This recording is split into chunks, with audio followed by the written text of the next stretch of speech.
We're in the NCAA post-game press conference with Alma head coach Jason Couch and the student athletes Gage Nelson, Odin Safardini, Alex Dean, Cole Thomas. After advancing in the first round tournament by a score of 41-21. Coach, could you give an opening statement, please?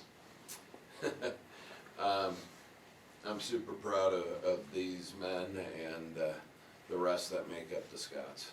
They worked extremely hard this past week.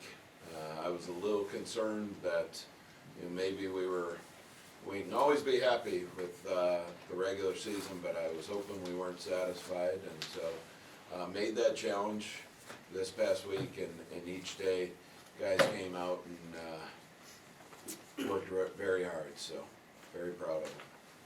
Historic season up to this point, Coach.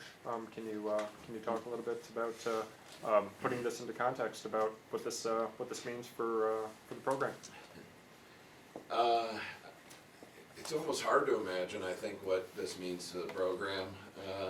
But we did meet in the lobby of the Hogan Center here near Smith Arena on Thursday.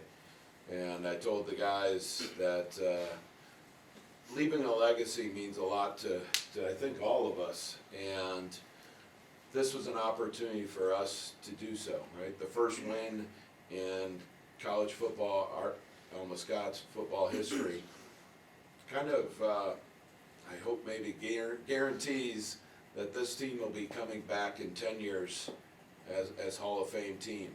And, leaving a legacy means you've done some really great things, and again, I think for all of us, it's one day at a time, but so proud of them, and I keep saying that, I'm sorry, but I am. A question about what you saw out there today on the field. Is it different for you going from a conference opponent after playing a long conference schedule into playing a non-conference opponent like Mount St. Joseph? What did you see out there, and was it different at all from I what saw you a were really good football team and very physical, and we knew that going in. The offensive run game that they have is scary, and obviously watching film, you know how talented they are, and it's just about preparation and getting opportunities when you have them. So it's wonderful. I'll ask Odin. Seemed as though the team was able to do something in the second half that perhaps it wasn't able to do in the first. Can you speak at all about anything that changed for you at halftime? I think we figured out in the second half how good 0 and number 4 were on their teams. Coming in, we knew they were good, but didn't expect them to be as good as they were. So the adjustments we made kind of was focused on stopping them, and it ended up working. So once we stopped them, we played better overall. Gage, I'll ask you. I realize that nobody likes to use the weather as an excuse, perhaps, but can you talk a little bit about how that affected the game from your perspective, especially in the second half as conditions got worse? Yeah, I think the conditions obviously did get worse looking outside right now, but I don't think it really became a factor for us. We just kept going, but I think we just kept going and used it a little bit to our advantage. That's great. Cole, I'd like to ask you to describe the big scoring play that you were a part of. It felt awesome. That was actually my longest touchdown in my whole entire career, all through high school. And our OC came up to me after the touchdown. He was like, "Wow, I'm happy you switched to tight end," because it felt slow, and apparently it looked very slow. So no, it felt so good just to finally get one of those. And I mean, shout out to my quarterback for another perfect ball. So that's great. Alex, I'll ask you, how you felt about Mount St. Joseph and their offense and defense, and what it says about your teammates that you were able to step up and take them on. Right, we knew they were a good team. Like you don't get lucky. You don't get technical being lucky, and they were, like I said, a very, very great team. And shout out to them. They played very hard up front, and they were very well coached. It just shows that we call ourselves a second half team, we don't like to be coined that, but in the locker room we say that often. We're a second half team. We come out and we play our best half of football in the second. And so that's a testament to us and a testament to, much like last year, I think we would have given up in moments like this, and I think this year we stepped to the plate and took that as a challenge. Question for Coach Couch and I guess the three offensive guys who are looking on my right. Just 90 yards of offense in the first half, a lot more than that obviously in the second half.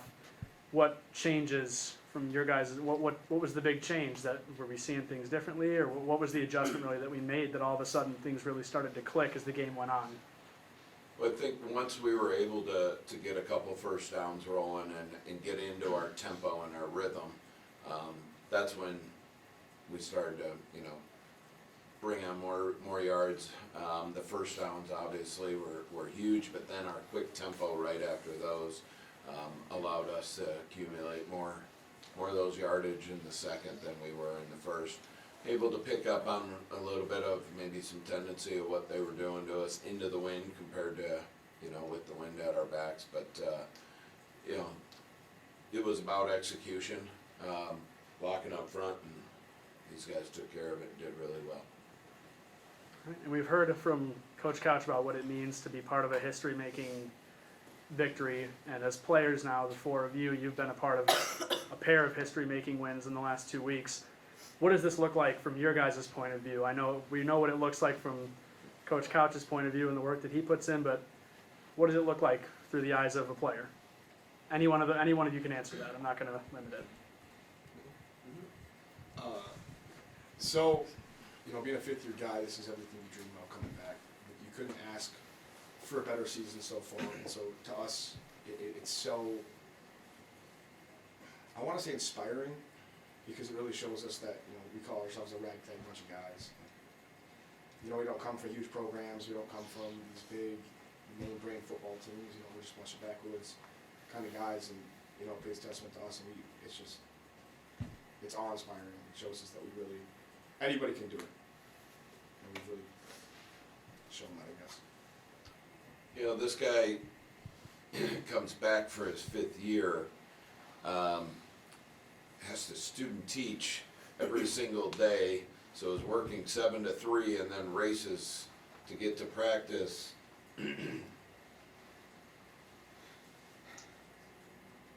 Worth it. Pretty much so. Anything else? Okay, I think we're done. Thanks for coming in, guys. Appreciate it. Go Scots.